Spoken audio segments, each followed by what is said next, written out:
A packed event, as interest in South Africa's leadership of the G20 and its linkages to the women's empowerment file gathers momentum, with Pretoria seeking to build on foundations laid under the earlier leadership of the group by India and Brazil in the main.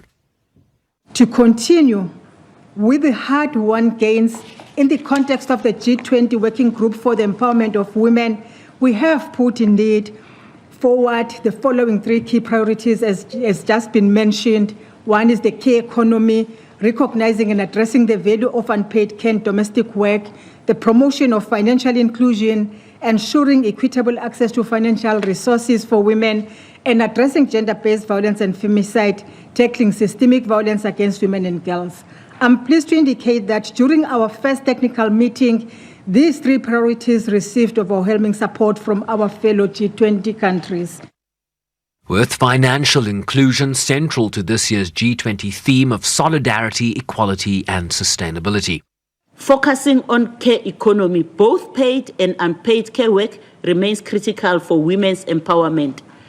Policies related to paid care work need to be strengthened so that women can enjoy the same benefit and rights as men in the workplace. I think all of us in our countries, or most of us, we know that women are the ones that carry the biggest burden of care work. I hope the discussions here will assist us to be able to improve on South Africa's chairship. With solidarity for South Africa expressed by various G20 representatives in the room.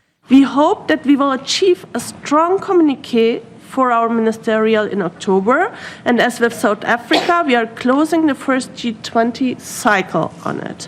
It would be a strong signal if we finish the first G20 cycle with a powerful commitment to women's empowerment and gender equality. Germany stands ready and fully to support your presidency on this regard. As you know, the promotion of gender equality is the highest priority for Germany, and we fully support the international cooperation on gender equality on women's empowerment. While France revealed that it had launched, just days earlier, an international strategy for a feminist foreign policy, receiving immediate applause in the room. France has had one since 2019, but it's the very first time that we have framed and conceptualized and put on paper what a feminist foreign policy means. What does it mean? It means first prioritizing gender equality and women's rights in everything that we do in our international action. And second, it means mainstreaming gender equality and a gender perspective through every single component of our foreign policy. And I think this very much mirrors or echoes what has been said before. It means that gender equality will be a priority in our international action, in peace and security, in climate and environment, in development, in democratic governments. With a sobering message from UN Women. Thank you for naming femicide. We are dying. Women are dying. And it's preventable. And it's linked to the economy, including to the war economy, where $4.3 trillion is spent on military expenditure when 119 million girls are out of school. The G20 is part of defining not just the economy of manufacturing transactions and GDP, but also the redistribution and the prioritization of national resources in a way that unleashes the potential of our nations and the capabilities of our nations. And thank you for facilitating financial inclusion as a priority. With this expert indicating that there is now a sense of urgency, particularly in the context of the conservative pushback being felt the world over.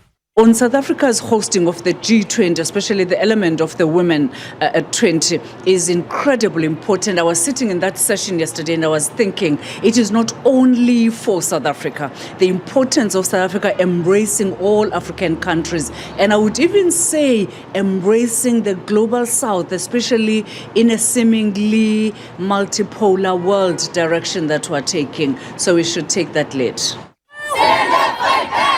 As solidarity grows, the areas of equity and sustainability continue to lag.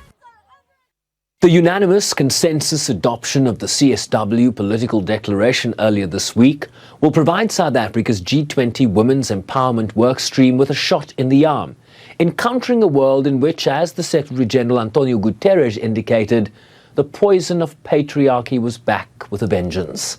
Sherman Bryceby's SABC News, New York.